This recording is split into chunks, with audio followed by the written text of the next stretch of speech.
Bonsoir à tous. Merci d'être venus ce soir à la Maison de la Poésie pour une rencontre autour de L'Oiseau chanteur, un magnifique poème graphique de Désiré et Alain Frappier. L'Oiseau chanteur, c'est le nom d'un automate. C'est un oiseau qui chantait dans une cage et qui a bercé l'enfance de Désiré. Cette enfance, c'est une enfance malheureuse. C'est d'abord aussi un livre de douleur, de souffrance, mais c'est surtout un livre qui marque, parce qu'une des phrases les plus importantes, c'est écrire son histoire pour que la vie ne fasse pas mal pour rien. Et ce livre, c'est un chemin vers la reconstruction, vers une forme de lumière, pour évidemment dénoncer cette expérience fondatrice de l'enfance. Mais tout de suite, pour rentrer dans le livre, je vous propose que, Désiré, si tu le veux bien, de lire un passage, puisque le livre commence avec l'enterrement de ta maman, et c'est aussi le texte qui est en 4e de couverture. Le 22 mai 2021, ma mère est morte. Elle s'appelait O. J'ai cru que la fureur s'en irait avec elle, que le printemps amènerait le renouveau et que la vie allait renaître, allait revivre. Quand j'ai compris qu'il n'en serait rien, quand ma peur de la nuit est revenue, quand écrire m'est devenu impossible, je me suis dit qu'il me faudrait retourner dans le présent du passé, retrouver les fantômes dont les ombres s'agitaient sur le voile déchiré de notre enfance et reprendre l'histoire à son début. Quand les murs de la maison de pierre s'emplissaient de nous, quand nos habits grandissaient dans nos armoires, et quand je disais encore « nous sommes » au lieu de « nous étions ». Merci Désiré. Alain, tu étais à cet enterrement, qui a été un passage, un moment douloureux et difficile. Ce livre, il est dédié à nos enfances. Le « nous » dont parlait Désiré parle de sa fratrie, parle de la famille.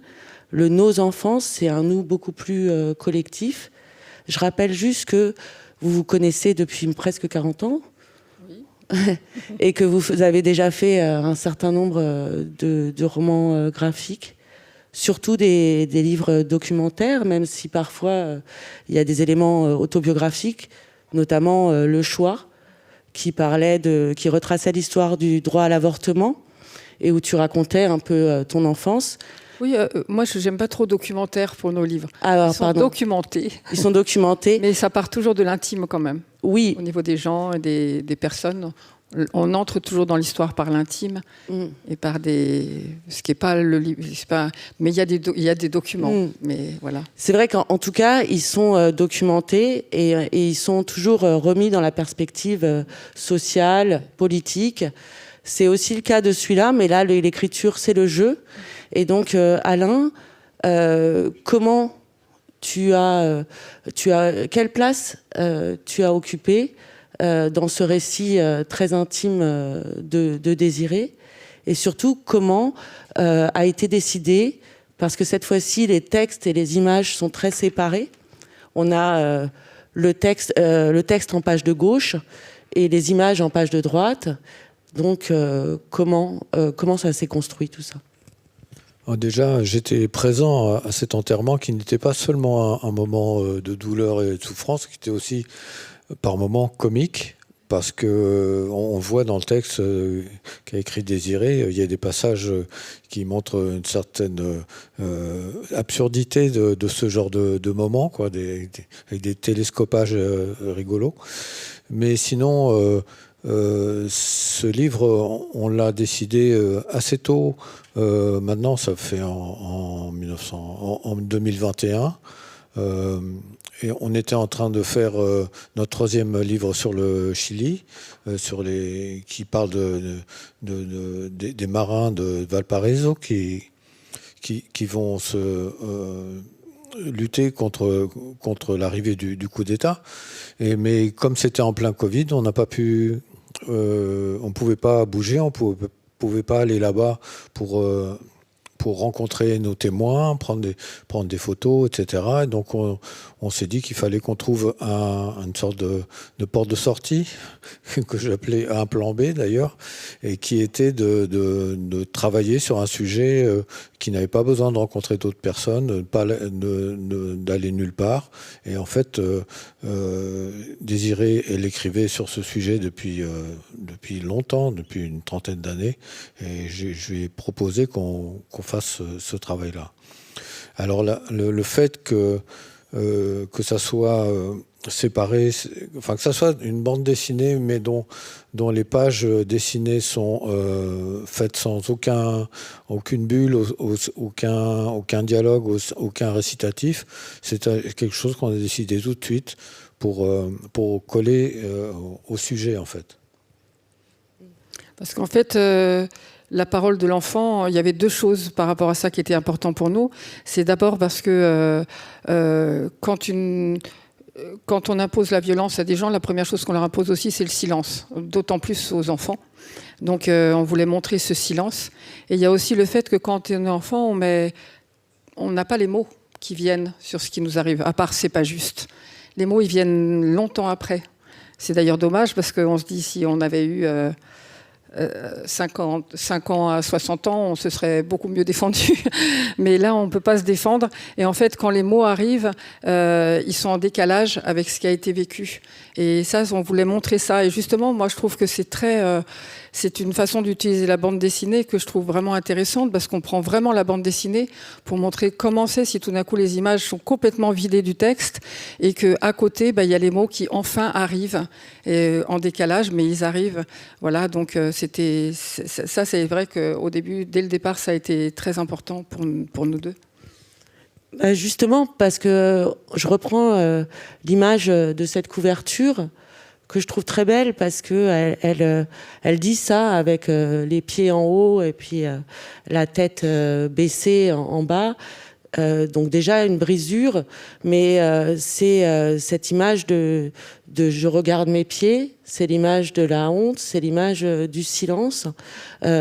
Comment toi, par tes cadrages, par le choix de ne pas montrer les visages, vous avez à la fois choisi la couverture et dessiner. Qu'est-ce que dessiner le silence ?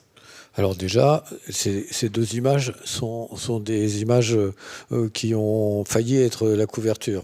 Parce qu'on a hésité entre les deux. Non, celle de la petite fille qu'on voit qui regarde en bas. Et finalement, on a terminé par choisir celle des pieds. En fait, c'est quelque chose que...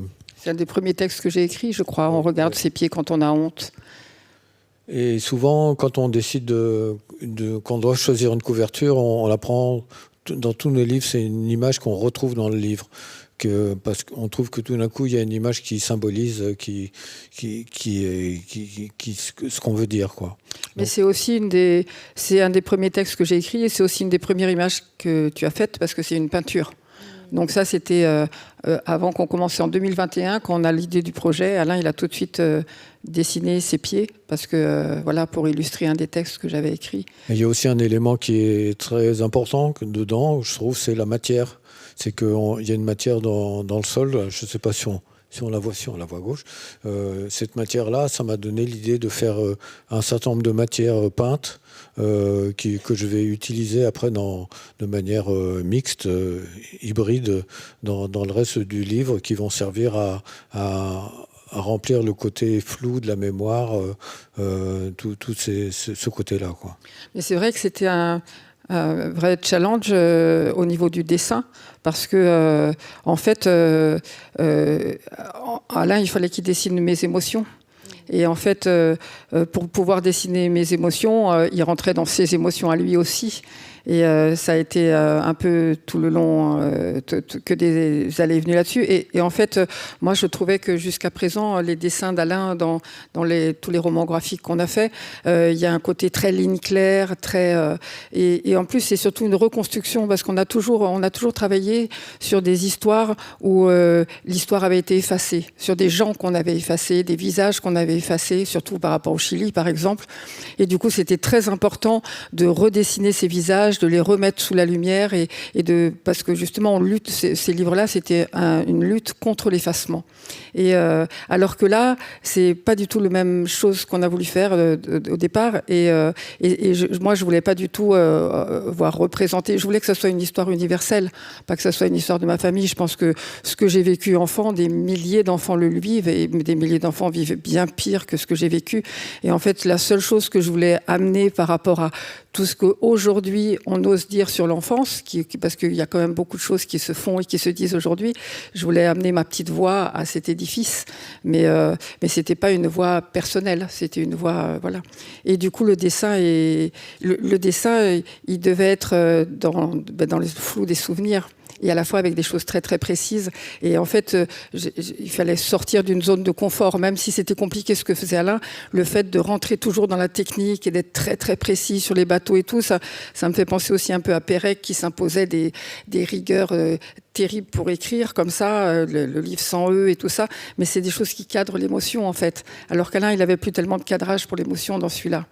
Et je pense qu'il y a sa propre émotion qui sort aussi dans ses livres. Là, cette couverture, elle est à la fois floue et précise, parce que les pieds sont vraiment les pieds de Désirée, quand elle était enfant. Justement, c'est un peu de ça dont je voulais parler, parce que vous parliez du flou, vous parliez de l'effacement. Il y a une expression dans le livre qui est le voile déchiré de la mémoire, que je trouve très beau.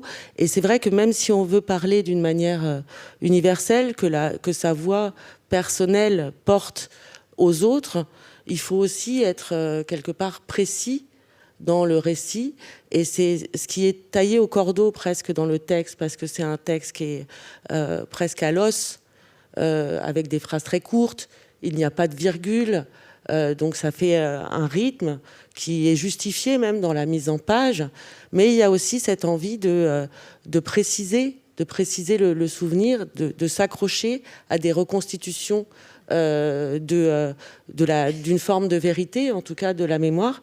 Et ça passe par des photographies qui permettent d'appuyer, mais aussi, toi, Alain, tout un travail graphique qu'on ne connaissait pas dans tes autres, peut-être un peu moins dans les autres romans graphiques. Tu parles de peinture, tu as travaillé à la peinture, tu as travaillé au fusain. Un peu, comment tu as dégagé un langage graphique finalement pour tailler sur mesure des souvenirs de Désirée? En fait, Désirée en a déjà parlé, puisqu'on n'est pas dans la reconstitution d'un passé qu'il faut faire ressurgir, en fait, pour garder cette mémoire. Là, c'est vraiment l'illustration d'un travail qui est lié au fait que Désirée a à la fois comme tout le monde, hein, une mémoire où on a des choses très précises, des moments très précis qu'on doit retrouver, et en même temps, un peu comme dans un rêve où on ne sait pas si la personne qu'on voit, c'est celle qu'on a vue, où les espaces sont différents, on ne sait pas si c'est en couleur ou pas en couleur. Donc il y a toutes ces choses-là que j'ai dû regarder, travailler. Et du coup, j'ai changé, comme je ne fais pas un dessin qui doit travailler sur la précision, j'ai changé mon style de trait, avoir un trait plus gras, plus épineux. Il y a toutes ces matières, et il y a plein d'images où il n'y a pas, tout n'est pas dessiné.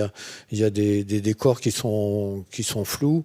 Par exemple, la salle de classe, on voit des personnages, il y a des choses très, très diffuses. Et j'ai beaucoup travaillé là-dessus. Pour moi, ça a été difficile à réaliser ça. Oui, mais justement, il y a beaucoup de vide. Il y a quand même un énorme travail de cadrage dans ce travail. Ça, je suis toujours... j'ai travaillé comme graphiste pendant de longues années, et je trouve le cadrage, c'est quelque chose que j'ai travaillé beaucoup, dont je sais utiliser pour raconter des choses. Les visages, par exemple, ici, comme on a fait le choix de ne pas montrer de visage, les personnages sont de dos. Il y en a qui sont cadrés avec on voit juste le cou. Par exemple, le frère apparaît, on voit voit son cou, on voit pas son visage, il est cadré hors champ. Il y a plein de choses comme ça. Ou alors quand les personnages sont dans une page sur le printemps, sont en train de dévaler la côte, ils sont tout petits, le cadrage est très, très large. Il y a vraiment un travail très, très important de cadrage. La bande dessinée se sert beaucoup de cadrage pour la narration. Mais ce que j'ai aimé, moi, beaucoup dans ces cadrages, c'est que, en fait, ça permet à tout le monde de rentrer dedans. Quand les gens lisent le livre, ils voient pas mon histoire, parce qu'il n'y a pas des visages sur lesquels ils peuvent s'accrocher et ils peuvent pas suivre vraiment un personnage. J'ai vraiment vu dans les retours que j'ai eus, tout le monde peut s'investir, parce qu'en fait, ce qui passe, c'est beaucoup plus l'émotion, les gestes, les mouvements, le visage, les traits. C'est ce que fait le corps. C'est le corps qui passe avant les traits, en fait. Même, je dirais même le texte est cadré aussi. Oui. Parce que comme je dis aussi que je suis graphiste, j'aime beaucoup travailler la typographie. Et comme c'est moi qui les mets en page dans notre livre, il y a autant la première partie sur l'enterrement est un texte plus traditionnel en longueur, mais là, du coup, j'ai vu que c'était bien à mon avis, que ça devait être la parole d'une enfant, et donc avec ce côté un débit un peu rapide, sans virgule, en fait, sans rallonger des commentaires dans une phrase. Donc à chaque fois quand Désiré me donnait son texte, à chaque fois qu'il y avait une virgule, j'enlevais la virgule et je passais à la ligne. Donc ça donne des morceaux de phrases qui sont les uns sous les autres, que c'est un peu une graphie de poème, en fait. Je passe très rapidement sur les influences que tu m'avais données parce que je trouvais que c'était quand même intéressante. Donc Euyuzi, un peintre chinois dont je prononce très mal le nom, et non, ça va. et France Mazerel pour ce travail à la fois dans les cadrages, la construction des vides pour Euyuzi, mais aussi sur les travails de noir et blanc et les travails de cadrage aussi de Max Lingner, que je prononce aussi très mal, c'est allemand. Mais ce que je voudrais, c'est aussi parler de cette manière de parler de soi pour parler des autres. Ouais. Ce livre, tu le portes en toi depuis presque toujours. Ces mots, c'est les mots de l'enfant qui les a pas pour dire. C'est les mots qui se cherchent depuis toujours. Comment, finalement, tu es parvenu à écrire ce livre et à travers d'autres livres? Oui, il y a beaucoup d'autres livres. Je pense que c'est Agatha Christophe, ça a été énorme pour moi, Le Grand Cahier. Je ne sais pas là tous les livres que j'ai mis, mais parce qu'il y a deux styles de livres. Il y a les romans et après il y a les livres comme le berceau des dominations, comme ceux que Cécile sait, tout ça, qui sont plus des livres théoriques sur le sujet, et ça qui m'ont aussi beaucoup aidé, qui m'ont été conseillés par mes filles en général, et ça m'a vraiment porté. Mais c'est vrai que moi je suis une lectrice de romans. Et oui, Luc Dietrich, Le Bonheur des Tristes, ça a été énorme. W. Souvenirs d'enfance de Pérec, c'est énorme. Brottingham aussi. Enfin, tous ces gens-là, ça a été des choses. Il y en a qu'un au milieu, là, dont je ne sais plus dire le titre, que j'ai pas pu finir, parce que c'est vraiment très, très dur. C'est celui-là, là. Il y a eu un film qui est en train de se faire sur celui-là. C'est un père qui part avec son fils... non, à Féroce, je me rappelle plus comment il s'appelle celui-là. Je l'ai mis parce qu'il est bien. Mais bon, Bell Hooks, c'est vraiment bien aussi. Oui, c'est ça, c'est David Van. D'accord. Ouais. Alors celui-là, il est. Oui, en Alaska là. Avec... Oui, j'ai pas pu le finir en fait, survie, oui. parce qu'en fait, j'ai pensé que. J'ai pensé que c'est un père qui part avec son fils et il ressemble beaucoup à H, au personnage de ça, parce qu'il est complètement égocentré, il pense qu'à lui, et son fils est là tout amour, il l'a suivi au fin fond du monde pour lui faire plaisir, et en fait et j'ai pensé que je savais que ça allait mal finir, je pensais que le fils allait tuer son père, mais en fait le fils se suicide, et là j'ai pas pu continuer après parce que c'est terrible, mais ça m'a quand même beaucoup apporté dans la lecture. Bon voilà, donc voilà. C'est vrai que moi, les livres ont été très importants pour moi. En fait, c'est ça, c'est que je trouve que ce qu'il y a de bien dans la littérature, c'est quand tout d'un coup, on voit formuler quelque chose qu'on ressent dans soi depuis très longtemps Et tout d'un coup, ça a été formulé par quelqu'un d'autre, mais ça nous aide à le formuler aussi. Et c'est ce que j'adore, quoi. Et voilà, j'ai essayé de d'amener ma petite voix dans cette façon de formuler ce que peuvent ressentir les enfants. Oui. Après, c'est vrai que peut-être aussi il y a eu MeToo, il y a eu MeToo inceste aussi. Il y a eu une parole qui a été dite collectivement et qui a permis aussi de faire le tri dans toute cette logorée d'enfance, de souvenirs. Mais en fait, non seulement ça a permis de faire le tri, mais en fait, ce qui a été très intéressant pour moi, comme le livre de Vanessa Springora, et effectivement, le mouvement MeToo, ça a été énorme pour moi. Mais ça a été énorme, le mouvement MeToo dans le cinéma. Parce que j'ai commencé par faire du théâtre et mon père était assistant de Truffaut et tout ça. Donc, j'ai un peu grandi dans ce milieu. Et en fait, je suis sortie, grâce à ce mouvement-là, je suis sortie d'une histoire individuelle où je pouvais être une victime, en comprenant tout d'un coup que c'était dans un système en fait que j'étais. Et en fait, d'entendre tout d'un coup tout ce que moi j'avais ressenti, tout ce qui m'avait fait m'éloigner du cinéma, du théâtre, tout ce qui m'avait fait tout d'un coup d'entendre des femmes le formuler et de m'apercevoir, parce que en fait, quand on est une jeune femme et qu'on veut faire du cinéma, on va à des castings. Quand on va à des castings, on se fait jolie, on se fait. Et si la seule chose qu'on vous propose, c'est de coucher avec vous, vous vous dites que c'est parce que vous n'avez pas de talent. Parce que vous avez plein d'autres filles qui disent « Moi, on m'a repéré dans la rue, moi, on m'a vu. » Et tout d'un coup, avec le mouvement MeToo, non. Tout d'un coup, tout le monde vous dit que c'était ça qui leur arrivait et qu'il y en avait qui étaient obligés de céder ou qu'il y en avait qui étaient... Et tout d'un coup, c'est un grand, grand, grand soulagement, en fait. Parce que c'est toujours un grand soulagement de s'apercevoir que tout ce qu'on a senti s'attache à une vérité. D'ailleurs, c'est ce que disent les gens qui subissent des incestes et tout ça, c'est que ce qui est insupportable pour eux, c'est le refus de l'autre de le reconnaître qu'il l'a fait. Et parce que tant que l'autre le refuse, même si vous le savez parfaitement, tant que l'autre en face le refuse, eh ben, il vous met dans le doute, en fait. Et moi, je pense que ces livres-là, par exemple, aussi le livre de Vanessa Springora, qui montre vraiment le système, le fonctionnement d'un prédateur. Et tout d'un coup, ils fonctionnent tous pareil, en fait. Et tout d'un coup, en fait, ça soulage. Moi, je trouve que ça fait beaucoup du bien. Je sais qu'il y a des gens qui ont des fois peur de lire L'Oiseau chanteur parce qu'ils se disent, oh là là, ça va être, bon, je pense qu'il n'y a rien Enfin, moi, je ne trouve pas ça dur parce que c'est une histoire que je connais peut-être aussi. Mais moi, ça me fait toujours du bien. Quand je suis sortie de voir Feston, par exemple, ça m'a fait un énorme soulagement de voir. Et c'est vrai que je suis très, très reconnaissante parce que je trouve que moi, je suis née dans les années 59, enfin début des années 60. Et il y a eu un mouvement féministe dans les années 70. Quand on a travaillé sur le Chili, je trouve que tous les gens de cette époque-là, ils avaient quand même une inventivité, une compréhension du futur, quelque chose d'extraordinaire, mais ils se sont pas axés sur les enfants. Les enfants, c'était aller jouer dehors. Nous, on parle, nous, on reconstruit le monde. Et les enfants, ils ont été un peu abandonnés dans tout ça. Et en fait, après, il y a eu un grand vide sur le féminisme pendant très, très, très, très longtemps. On est resté sur les mêmes choses, sur les mêmes... Et avec le mouvement MeToo, il y a eu un renouveau. Et c'est comme si tout d'un coup, on avait pris l'ascenseur et qu'on avait monté 5 étages ou 10 étages d'un coup. Et voilà, et c'était bien.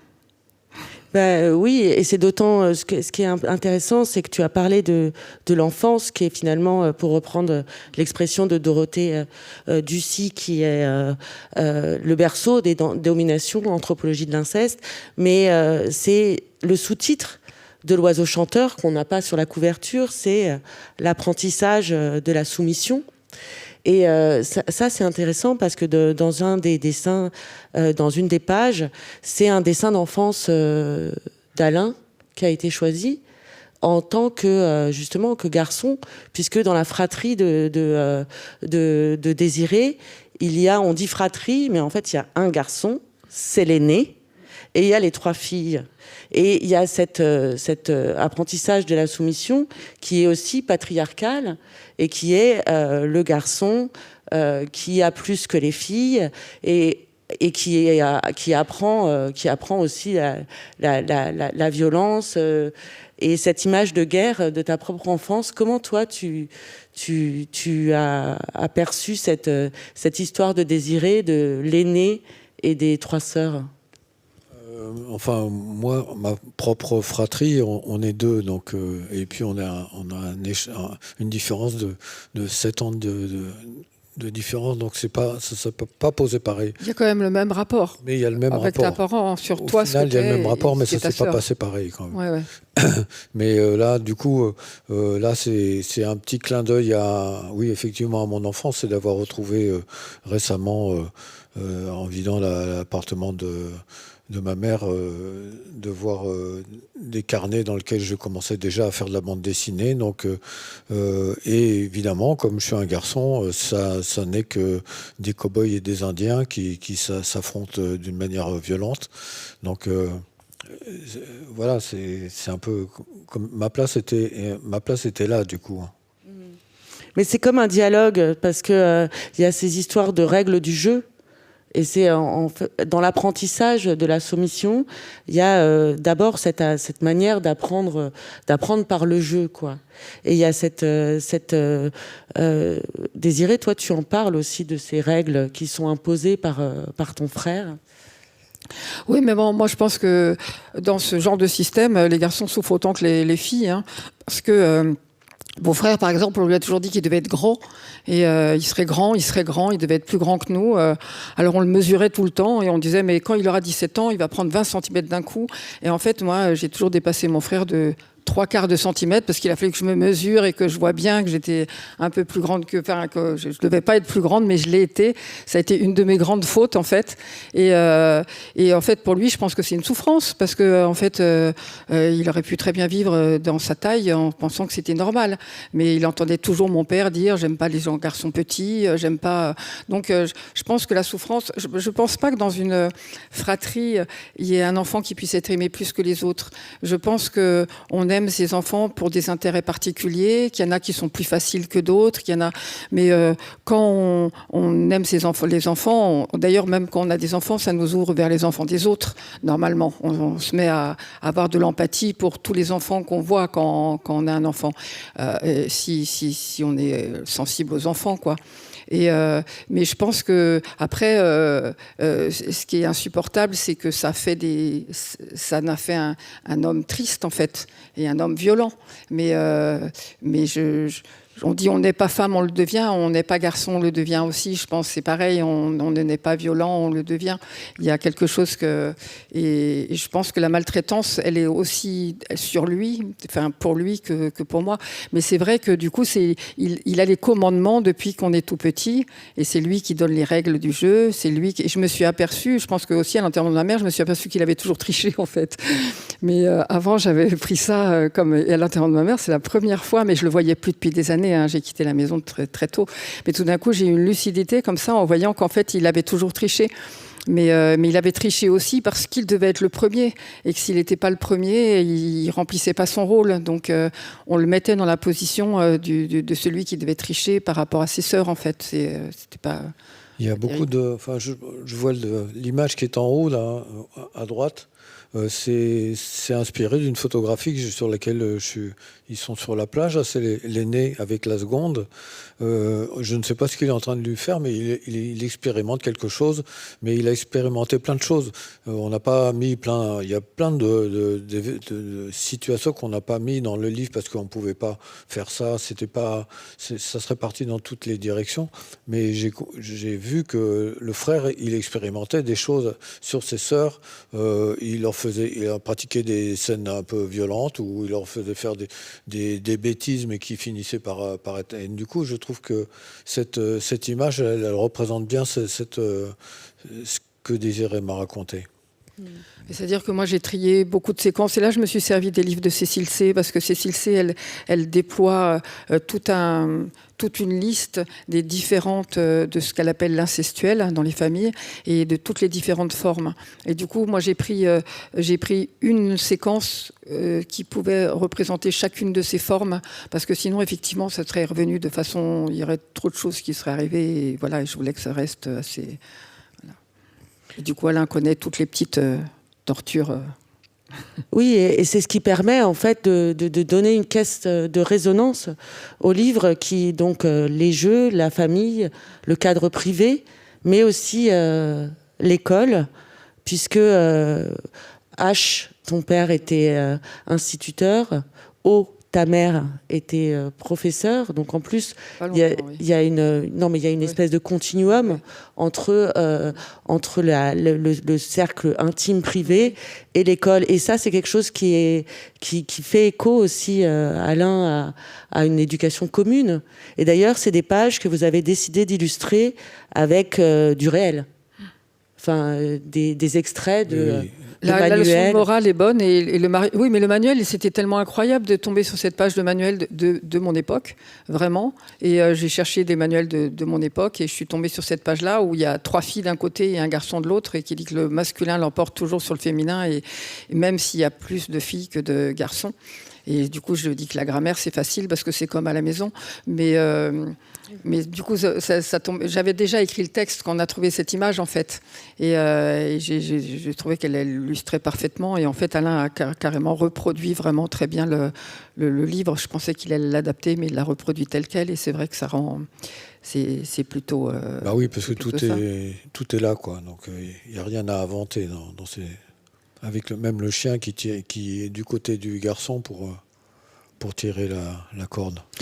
Mais en fait, ça parle de l'école et ça parle de la famille, mais en fait, c'est surtout que je trouve que les violences pour les enfants, elles se répercutent dans plein de sphères de la société. En fait, ça commence dans la famille, ça continue à l'école, ça continue avec la médecine, et en fait, on est dans des choses où on passe d'une violence à l'autre, et où du coup, quelque part, ça apporte une justification.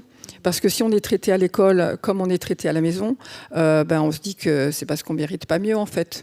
Et du coup, il y avait comme ça une chose. Et moi, je trouve qu'on est dans une société qui autorise beaucoup, beaucoup la violence auprès des enfants. Ce livre-là, il m'a vraiment beaucoup remise en cause en tant que mère aussi, parce que du coup je me suis dit il y a des choses, alors moi qui avais l'impression que j'étais la mère tout amour, qui avait tout ça, il y a des choses que j'ai reproduit parce que quelque part ça paraissait normal à tout le monde, et en plus on me disait mais tu te rends compte, t'es trop permissive, mais tu te rends compte, faut la laisser pleurer, mais tu te rends compte, et j'étais tout le temps accusée d'être trop, et alors qu'en fait non, j'étais pas trop, et justement tout ce qu'on dit aujourd'hui sur l'enfance et tout ça, ça me fait du bien. À la fois je regrette de ne pas l'avoir eu à cette époque-là, mais ça me fait du bien parce qu'on a des fois besoin aussi d'avoir un support dans ce qu'on fait. Et quand on est tout le temps à contre-courant, on se pose aussi des questions, quoi.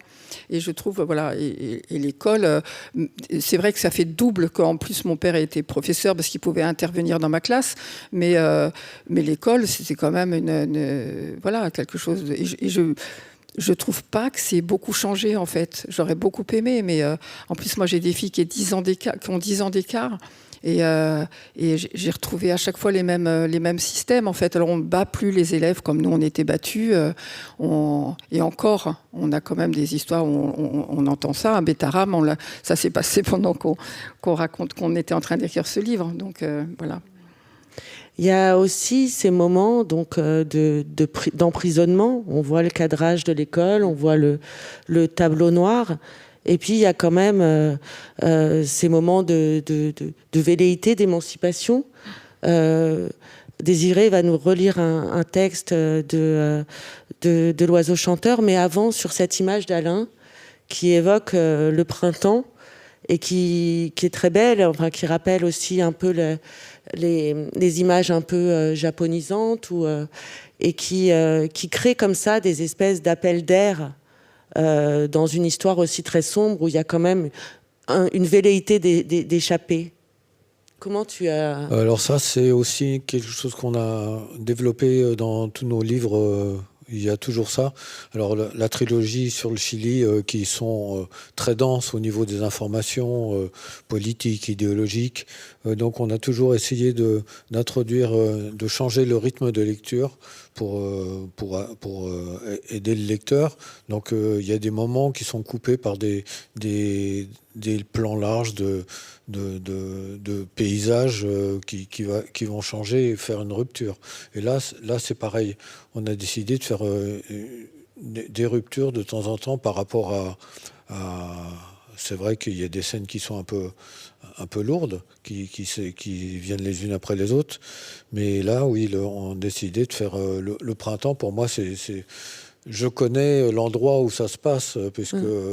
J'en ai mis d'autres exemples de ce que j'ai appelé les paysages du ressenti. Voilà, tout ça, c'est des choses que je connais, que j'ai vues, et que ça me semblait bien de restituer ce genre d'ambiance. C'est vrai que le printemps, là-bas, c'est impressionnant, quoi. Et tous les cerisiers en fleurs, les grands espaces... où on peut courir comme les enfants le font, quoi. Donc ça j'ai vraiment fait ça, quoi. Enfin. Ouais, je laisse Désiré nous lire un passage de ce texte pour que vous puissiez apprécier quand même la qualité poétique. Après la tristesse de l'hiver et la joie trop courte de la neige, le printemps entre par la fenêtre de notre chambre et nous précipite dehors. Nous ne sommes plus cabossés par le froid. Nous courons dans cette gigantesque poussée qui nous tire vers le haut. Tout explose autour de nous et tout explose à l'intérieur de nous. Les agneaux sautent dans les prés, les poussins sortent de leurs coquilles. Le chemin de la source est lumière, et les fleurs, et les morilles, et les têtards, et les salamandres. La beauté, ça nous fait des choses en dedans de nous. Le printemps, c'est difficile à décrire avec mon orthographe et mes mots qui se mélangent. Je n'ai pas commencé ma rédaction par « Voici venir le renouveau », comme Sophie Didou, qui fait toujours si bien. Je le voulais vert, mon printemps, écrit à l'encre violette. Vert comme les prés, vert comme la mousse, vert comme les feuilles au bout des branches, vert tendre et velu comme les tiges des primes verts. Mais le rouge a tout raturé. À l'école, le rouge a toujours raison. Le soir, dans la voiture, H me gronde, parce que j'ai mis un M avant le T de printemps. Pourtant, je l'ai révisé, ce mot, clair comme la tempête de pétales sur les branches du cerisier. Le printemps, il ne faut pas l'écrire, il faut le toucher, il faut le respirer, il faut courir dedans, couper avec sa main le jaillissement de l'eau fraîche de la source, portant avec elle toute la joie du ciel et de la terre. Mais c'est vrai que l'oiseau chanteur et le titre de l'oiseau chanteur, ça a aussi à voir avec cette beauté qui m'entoure quand je suis petite. Parce que l'oiseau chanteur, il est dans une cage dorée. Et nous, on a grandi dans une campagne avec 40 hectares autour, un ruisseau, une source. C'était un endroit magnifique, en fait. Et même si les hivers sont rudes en Dordogne, il y avait une beauté comme ça des paysages qui m'a bouleversée pendant mon enfance. Et qui c'était à la fois la beauté comme ça, quand on la prend en plein visage et qu'on a du chagrin, ça augmente le chagrin en fait. Et à la fois, ça l'interdit aussi. Parce qu'on est aussi né dans une époque où, enfin moi je suis née en 59, on entendait parler, on savait ce qui s'était passé pendant la guerre de 40, on savait pour les camps de concentration, on savait pour tous les enfants qui avaient souffert, faire des choses horribles. Il y avait aussi, quand j'avais 8 ans, il y avait le Biafra, où il y avait plein d'images de tous ces enfants qui mouraient de faim. Donc on avait quand même l'impression qu'on vivait quelque chose de profondément privilégié. Et bon, ça c'est quelque chose que voilà, j'avais envie de montrer. Non, bien sûr, et ça participe encore du silence. Oui. Je vous mets juste cette image qui est tout à gauche, c'est l'image de la source. La source, c'est un passage très très beau que vous découvrirez dans le livre, parce que ça a aussi à voir avec quelque chose qui est l'angoisse de l'enfance, comme un peu dans les contes de fées. Mais il y a aussi cette question de dessiner la peur, parce que ce qui participe de ce climat de terreur, c'est aussi la peur, la menace permanente. Et ça, c'est des choses que, Alain, tu es sorti un peu de ta zone de confort avec des images plus métaphoriques. Comment tu as choisi, toi, de dessiner la peur Je me suis lancé. J'ai pas décidé quelque chose, mais je pense que des images comme celle qui est complètement à droite, tout ça, j'avais jamais fait ce genre de choses aussi imprécises et aussi... Bon, effectivement, c'est une eau sombre dans laquelle il y a un reflet, et donc où j'ai un peu repris l'image d'une sorte de bête qu'on voit dans le rêve. Mais c'est des choses qui, effectivement, vont faire que je vais pas dessiner de la même manière après, parce que je me suis permis de faire des choses qui sont différentes de notamment la trilogie chilienne ou des livres avant, même le premier sur la guerre d'Algérie ou la vie sans mode d'emploi dans les années 80, ou même le choix qui raconte des choses extrêmement réelles et précises. Là, on n'est plus dans le réel, on est dans une sorte d'impression. Et là, je pense que j'ai parlé de mes images à moi, quoi, qui viennent Je suis pas sûre parce que enfin, oui, il y a ça, mais le trou là dans l'eau, c'était vraiment ce reflet. On l'a refait. Enfin, tu l'as refait plein de fois. Je l'ai refait plein de fois, mais c'est pas... C'est la première fois que j'interviens autant dans le dessin. Enfin, je dessine pas, hein, parce que sinon ce serait une catastrophe. Mais je dis mes impressions et je fais revenir sur le dessin et revenir sur le dessin. Comme Alain, tout à l'heure, disait qu'il a intervenu sur le texte en disant qu'il ne faut pas mettre de virgule et qu'il a composé de façon très, très poétique le texte qui était écrit dans sa façon de mettre les chansons en mouvement, de mettre... Mais moi, dans le texte, j'avais vraiment besoin de revoir exactement des sensations que j'avais eues. Et ce trou qui était la citerne chez la personne qui me gardait et qui, en fait, me gardait de plus en plus longtemps et de plus en plus souvent, et elle avait peur que je tombe dans le trou, alors elle me disait il y a un loup, et en fait je rêvais la nuit qu'on me jetait au loup, mais je pense que j'avais très peur qu'on me laisse chez elle en fait, et du coup cette image du reflet dans l'eau, c'était très important pour moi qu'elle me revienne. Il y a des choses comme ça où c'était compliqué pour Alain, parce que à la fois j'étais dans le flou et à la fois j'avais besoin d'une précision, parce que c'était parce qu'en fait, ce qui m'a aidé beaucoup dans le fait de travailler à deux, j'ai pensé pendant très longtemps faire ce texte toute seule, en fait. Et ce qui m'a beaucoup aidé de le faire avec Alain, c'est d'abord quand je tirais un fil, moi, j'avais l'impression que toute la maison me tombait sur la tête.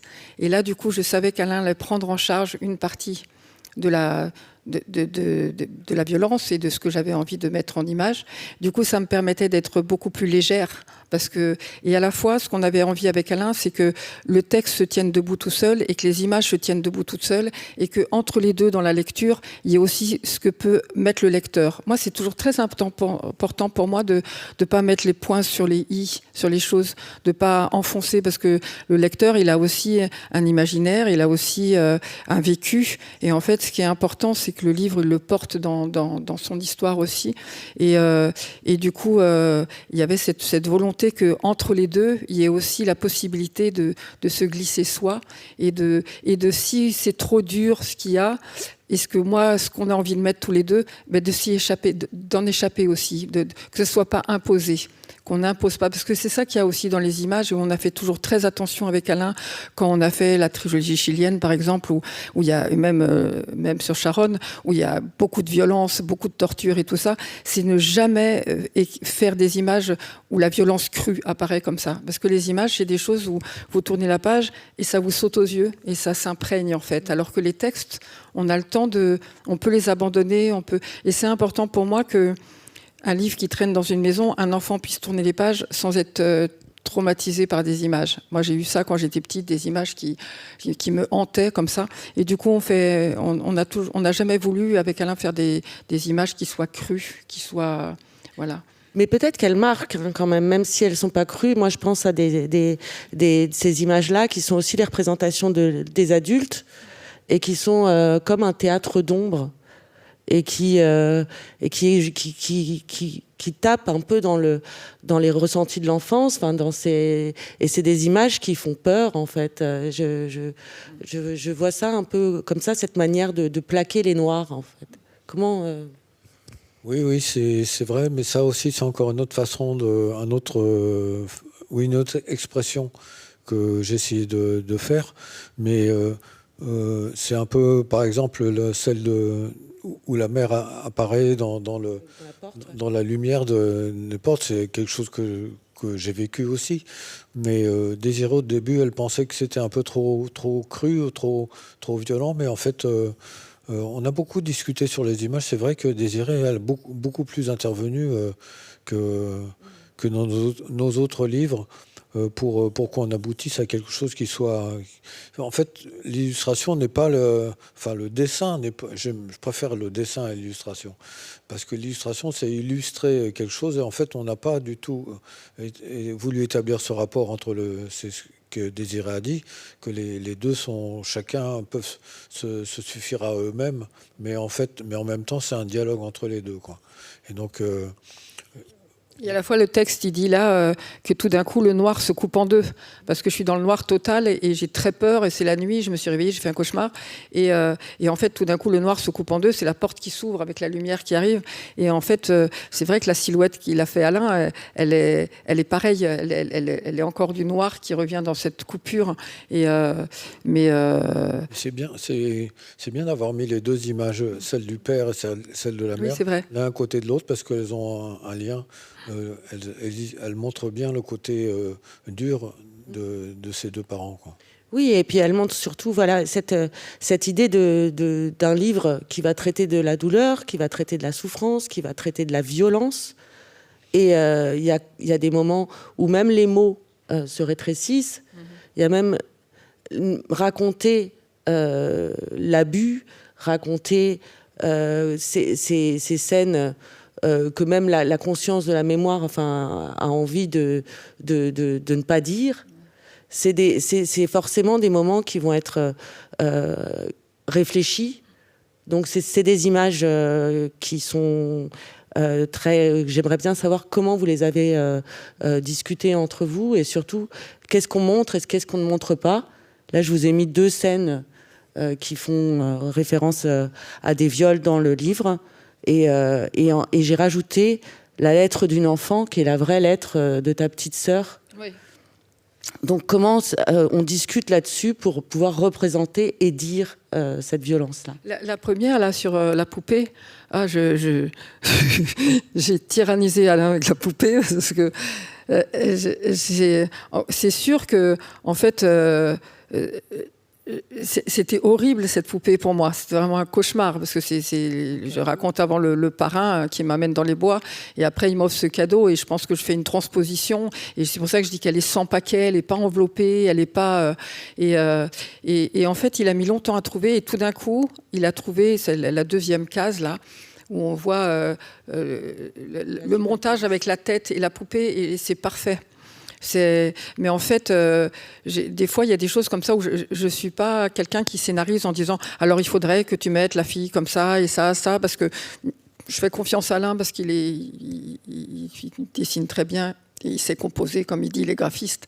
Mais là, il y avait vraiment des choses où non, ça n'allait pas, mais je ne pouvais pas toujours dire pourquoi. Et comme la porte qui se pousse et tout ça, avec la main qui sort. Oui. Et ce dessin, il a été refait beaucoup. Contre, Désiré a cherché longtemps sur Internet le modèle de poupée, parce que c'était très important que la poupée soit proche de la poupée. De la poupée, oui. Et voilà. Et les 2 grandes poupées, par contre, les 2 grandes poupées, je les avais encore en image. Et justement, j'avais ce parrain. C'est une photo où il y a le parrain, et derrière, il y a ces 2 grandes poupées qui ont disparu en même temps que lui, en fait. Et voilà. Et la petite qui pousse la porte, oui. Et l'autre scène, ça a été très difficile aussi, parce que je voulais que les personnages soient dans le flou, les 2 hommes, parce que je ne me rappelais plus qui c'était. Et voilà. Et j'avais cette tache noire, tout ça. Et tout d'un coup, en fait, tout d'un coup, ça arrive, ça surgit. Ça a mis longtemps. Ce dessin aussi, il a mis très longtemps à se faire. Et tout d'un coup, c'est surgi. Et quand Alain, il a eu l'idée comme ça de mettre au milieu, en 3 cases, la tache qui grossit et de... Voilà. Moi, je pourrais pas... Je sais quand ça ne me correspond pas, mais je ne peux pas avoir l'idée de la composition. Ça m'arrive, mais c'est très, très rare. En général, ce qui m'arrive, c'est de dire non, ça ne va pas parce qu'il y a ça.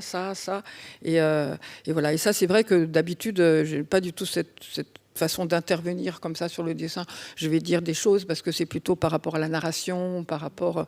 Mais là, c'était vraiment... Je pense que le fait de ne pas montrer les visages, de rendre anonymes ces personnages, ça m'a aidé à trouver la structure de la page. Là, je suis vraiment dans la bande dessinée avec les cases qui sont comme ça, avec une lecture.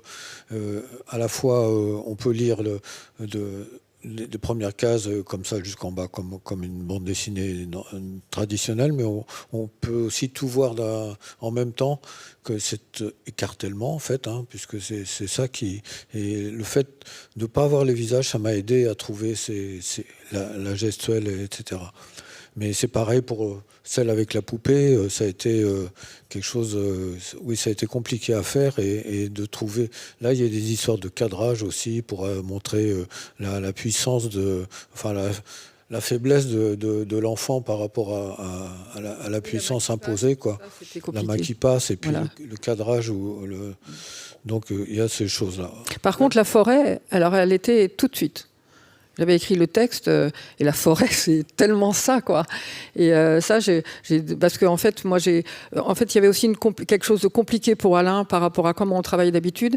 C'est que d'habitude, il y a une narration qui est en continu. Et donc, quand je donne à Alain ma narration écrite, il y a une dizaine de pages. Et il peut travailler sur une dizaine de pages, donc il a l'enchaînement des pages. Là, j'ai travaillé une page par une page. Et en fait, des fois, et en plus, je pouvais même pas savoir les chapitres parce que je les ai faits au fur et à mesure, en fait. Parce qu'il y avait des trucs. Je voulais pas avoir de chronologie, donc j'ai regroupé par thème, mais il y avait quand même une chronologie nécessaire pour qu'on puisse comprendre quand quelque chose surgissait dans une image à un moment. Donc, jusqu'à la fin, j'ai recomposé mes chapitres. Donc, Alain, il travaillait sur une image sans savoir du coup tout. Ce qui est bien, en fait, moi j'aime bien parce que du coup il n'y a pas de suite vraiment graphiste, c'est toujours autre chose qui arrive. Mais là, voilà, je pense vraiment que c'est le texte, avec ce que ça révèle, la petite phrase qui révèle ce qui se passe, je trouve que le fait j'ai pensé tout de suite à faire ce chemin creux, le mettre sur une double page pour que ça soit très impressionnant, quoi.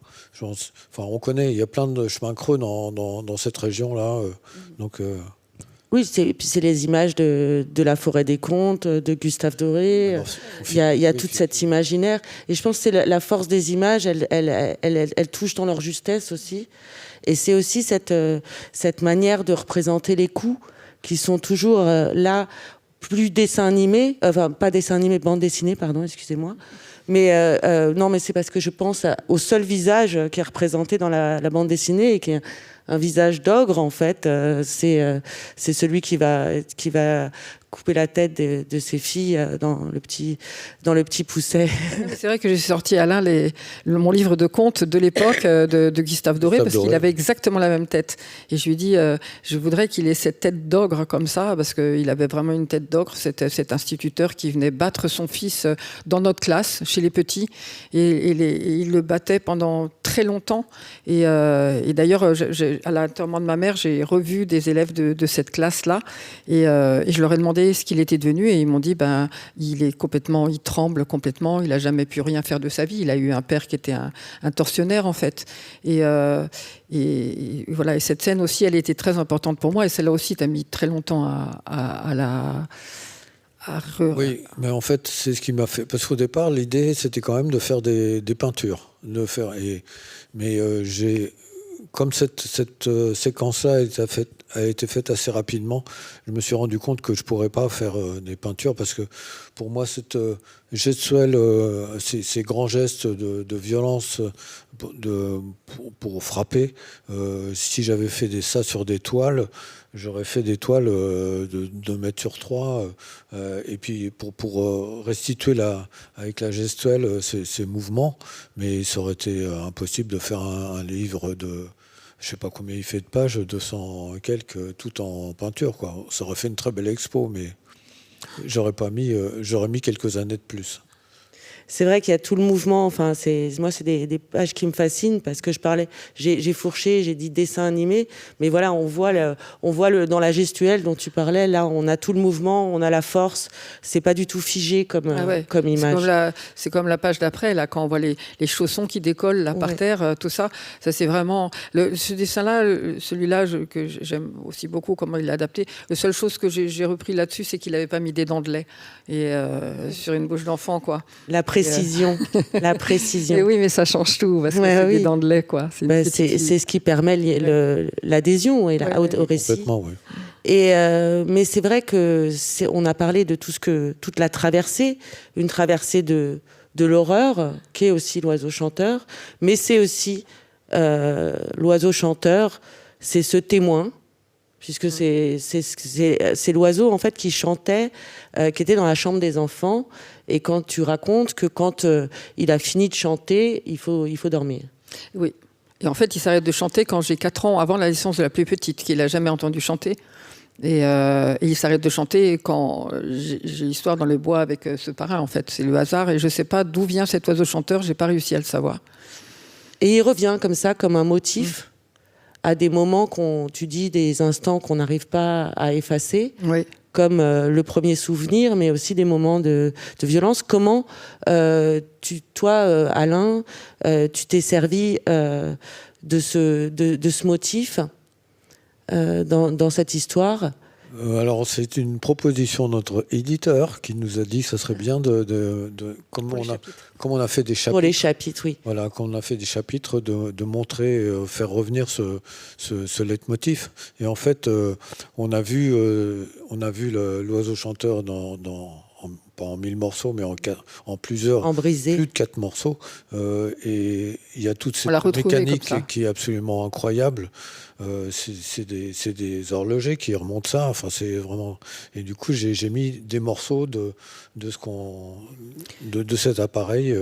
C'est-à-dire qu'en fait, moi, à partir du moment où Moïse nous a dit qu'il faudrait remettre parce qu'en fait, il y avait l'oiseau chanteur, mais il apparaissait peu, sauf évidemment dans les histoires indélébiles. Mais il a dit que ce serait bien de ponctuer les chapitres avec. Je me suis dit que j'avais envie de le ponctuer dans la reconstruction de cet oiseau chanteur, parce que j'ai toujours aimé les histoires de reconstruction. D'ailleurs, il a été réparé. Oui, et en fait, il a mis 4 ans à être réparé, alors que le projet a duré sur 4 ans. Et il a été réparé... J'ai mis les photos. Voilà. Il a fini par être réparé, ça a été long. Ça a été compliqué et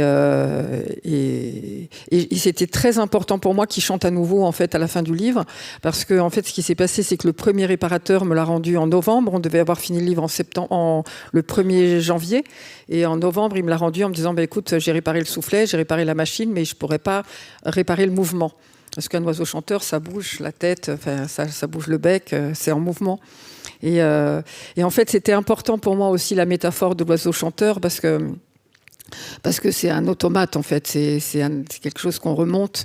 Et dans les années 70, il y avait un livre pour enfants qui s'appelait Félix Parfait. Et Félix Parfait, il était parfait. Il allait à l'école, tout se passait, c'était parfait. Avec ses parents, il était parfait. Tout le monde regardait passer Félix Parfait. Et à la fin, le soir, il vient embrasser sa mère pour lui dire bonsoir. Et puis elle lui dit « Tourne-toi, mon chéri ». Et elle lui remonte la clé dans le dos. Et en fait, Félix Parfait est un automate. Et je me suis dit que c'est ça qu'ils avaient envie, nos professeurs à l'époque et nos parents, c'est d'avoir des... Voilà.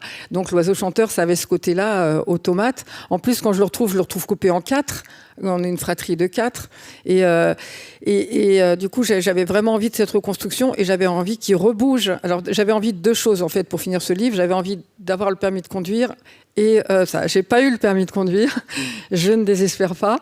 Mais l'oiseau chanteur, j'y tenais. Et Alain m'a dit, mais c'est pas grave, t'as qu'à faire comme si l'oiseau chanteur chantait. Mais je lui ai dit, non, j'avais besoin de cet accompagnement-là. Et en fait, j'ai appelé une libraire qui m'avait dit, mais mon mari répare des orgues.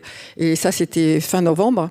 Et je l'appelle et il me dit oui, écoute, je peux le faire, mais ça sera pour mars. Et j'ai dit j'ai besoin vraiment pour le 1er janvier. Et du coup, je l'ai eu le 23 décembre.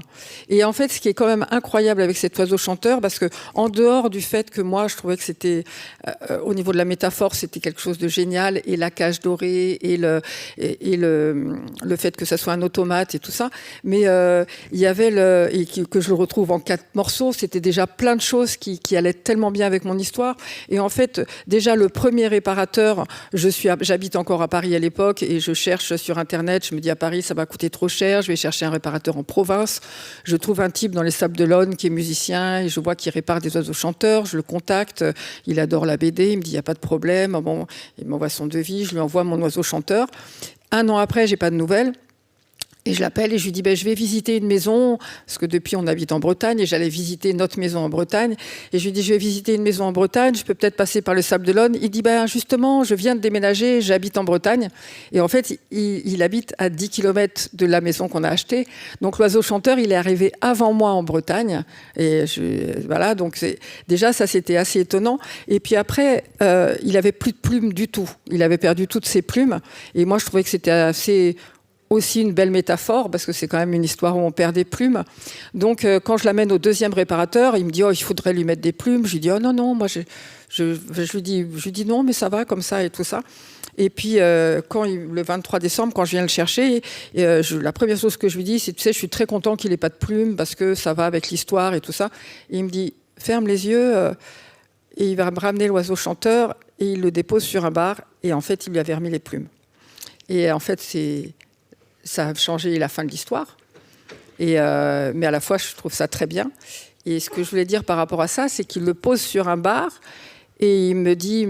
J'étais un peu perturbée qu'il y ait des plumes. Du coup, j'essaye de changer la conversation. Je parle du bar. Je fais comme si j'étais très contente parce que c'était adorable. En plus, il a fait ça vraiment, c'était cadeau.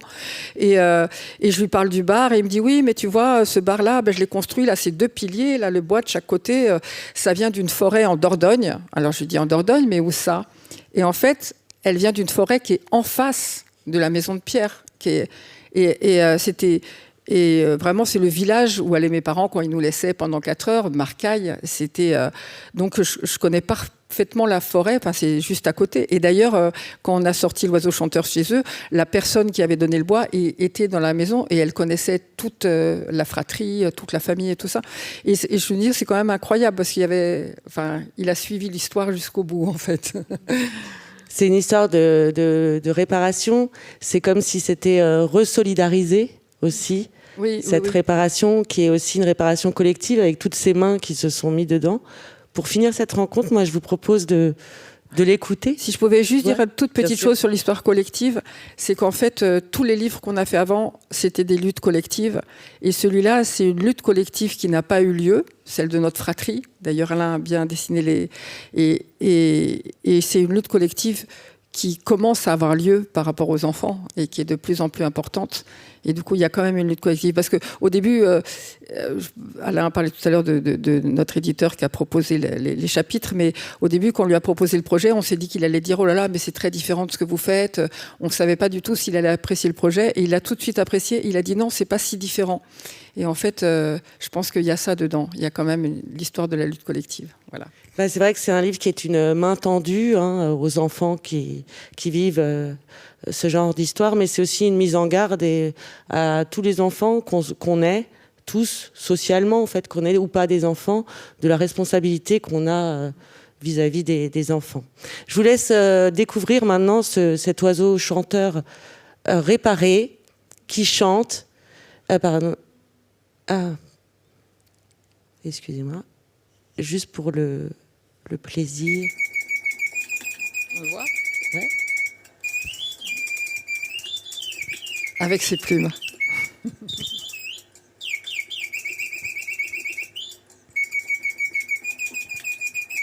Il n'avait pas chanté depuis 62 ans quand même, quand il s'est mis à chanter. Il n'avait pas... Il fait encore très jeune. Merci beaucoup Alain et Désiré Frappier. Il y a les livres. Bravo. Juste à la sortie, il y a les livres et évidemment Alain et Désiré sont tout à fait partants pour une signature, une dédicace. Enfin en fait, n'hésitez pas. Je vous remercie beaucoup. Merci. Bonne soirée.